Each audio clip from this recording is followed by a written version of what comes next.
On a un squatter. Je pense que niveau cadre de vie, il y a vraiment pas mieux. Barça est une ville super agréable à vivre. Il y a la mer, le soleil, il y a tout. Enfin, c'est très grand et en même temps, voilà, c'est accessible. C'est pas Paris, il n'y a pas le mauvais temps, il n'y a pas les embouteillages, il y a du soleil, les gens sont heureux. Donc pour vivre, c'est vraiment agréable.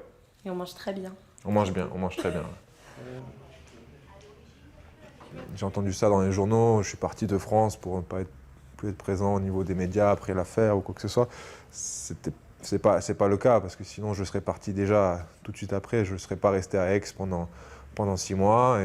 Et donc mon départ à Barcelone, c'est voilà, pour faire partie de ce club-là. On m'a toujours dit les meilleurs joueurs jouent à Barcelone, donc je voulais faire partie de cela et gagner les titres qui me manquaient dans mon palmarès. La Ligue espagnole, la Coupe espagnole.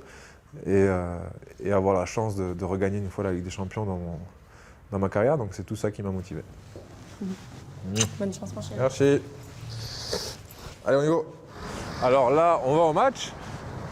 Donc j'ai pas de sac, j'ai rien, ça c'est super.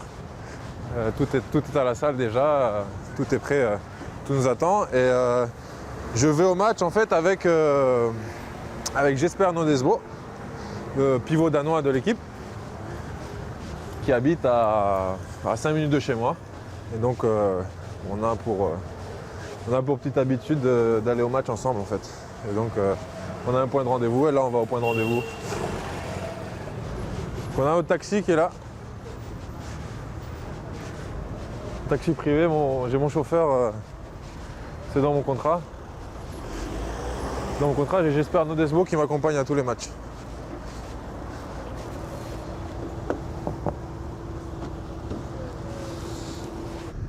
Tout grand? Bien, bien. Algo que entiendo. Et cada mes eligen un...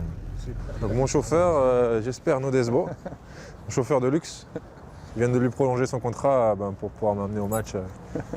Non, c'est le pivot de Barcelone depuis maintenant... ¿Cuántos años c'était? ¿Estás aquí? 5? 8. Depuis 8 ans, il est à Barcelone. C'est un des meilleurs pivots au monde, international danois, qui a gagné la Ligue des Champions, il a gagné le championnat d'Europe. Enfin, c'est un des meilleurs joueurs au monde et mon ami, j'espère.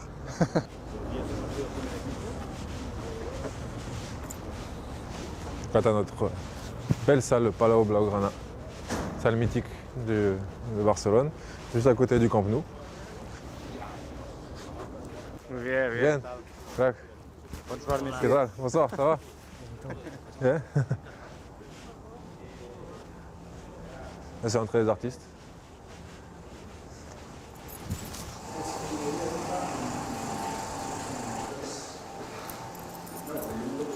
C'est le vestiaire en fait. Donc là, nous, on a notre vestiaire qui est là, le hand, vestidor handball. Là, tu as le hockey, le ring hockey, donc le hockey sur patin. Là-bas, tu as le vestiaire du basket, avec toutes les stars du basket. Et après, tu as le vestiaire du futsal qui est là, à côté. C'est un peu la salle avec le poster de tous les gagnants, votre capitaine. L'étiquetal.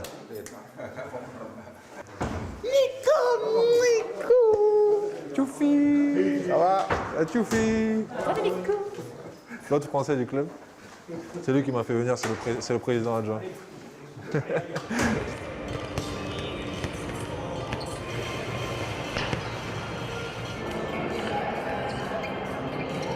En fait, on a souvent l'impression que les grands clubs, c'est là où il y a...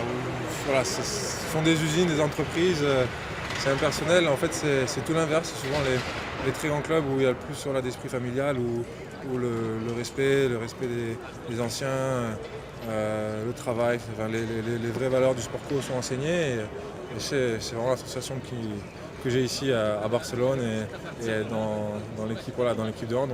Je me sens super bien.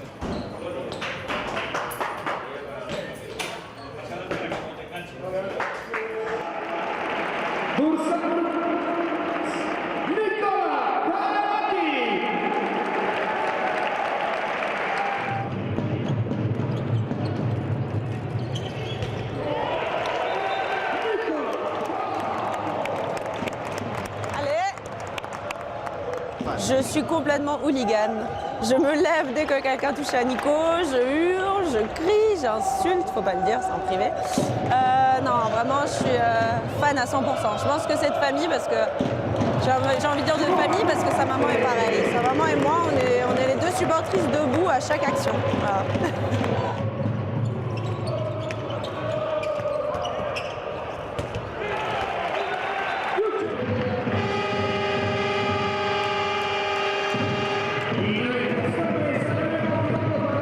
C'est un bonheur, le meilleur joueur au monde, c'est notre Zidane, quoi. C'est vrai qu'à 3 occasions, j'aurais pu venir et dû venir à Barcelone. La première quand j'ai signé à Kiel. Après, quand j'ai prolongé mon contrat à Kiel, ils étaient venus me voir pour discuter.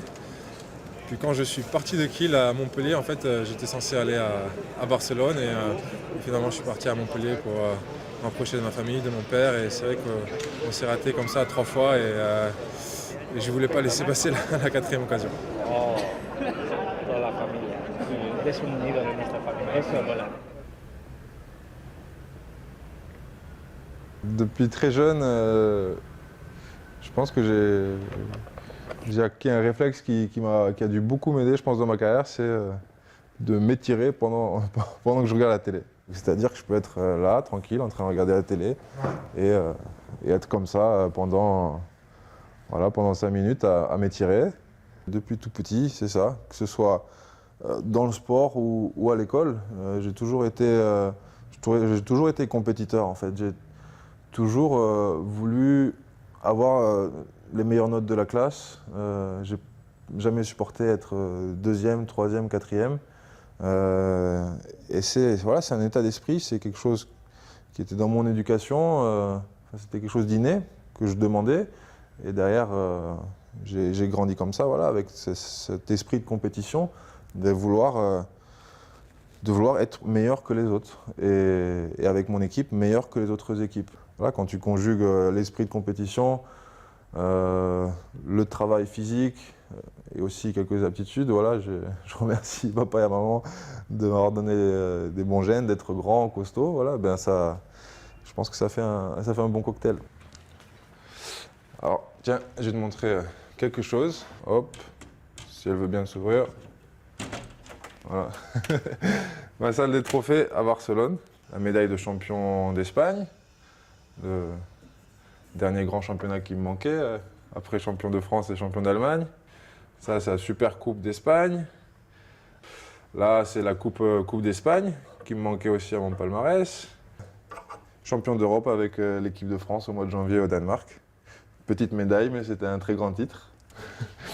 Photo avec Luca, on gagne les championnats d'Europe ensemble, en jouant, avec Loulou qui fait un super championnat d'Europe. Donc c'était quelque chose de très fort pour lui et moi et pour ma mère, pour toute notre famille. Je reproduis un peu avec Luca le comportement qu'avait mon père avec moi, c'est-à-dire très protecteur, mais en même temps très dur, pas faire de cadeaux. Exiger beaucoup plus de lui que des autres et en même temps essayer d'être toujours proche et de toujours aider, de toujours apporter mon expérience parce que j'ai plus d'expérience que lui. Vu les performances qu'il a eues à l'Euro et la médaille qu'on gagne, eh ben, c'est un bon mode de fonctionnement et mon père m'a bien appris. Il reste encore quand même quelques années devant moi, mais je me rends compte que le temps passe super vite et qu'en plus, quand tu fais quelque chose que tu aimes et ta passion, le handball, ben, ça passe d'autant plus vite. Je commence aussi un peu à me poser des questions, qu'est-ce que je vais faire après? J'ai tellement de choses qui m'intéressent que ça devient difficile de se projeter. Hop. C'est une petite partie. On va voir si je suis aussi bon. On va bien recommande. Voilà. 2-0. Je pense qu'on ne se rend pas bien compte de ce qu'on est en train de réaliser sur ces dernières années avec l'équipe de France.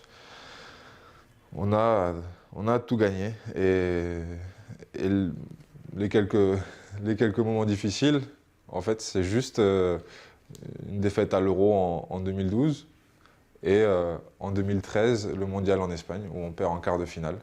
Sinon, quand on regarde tout le reste, ben, on a tout gagné sur ces sur ces 8 dernières années, donc c'est quelque chose d'incroyable. On a marqué notre sport et je pense aussi le sport collectif français d'une grosse empreinte. Ça va être plus dur.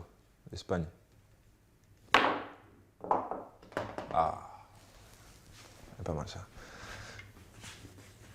Qatar.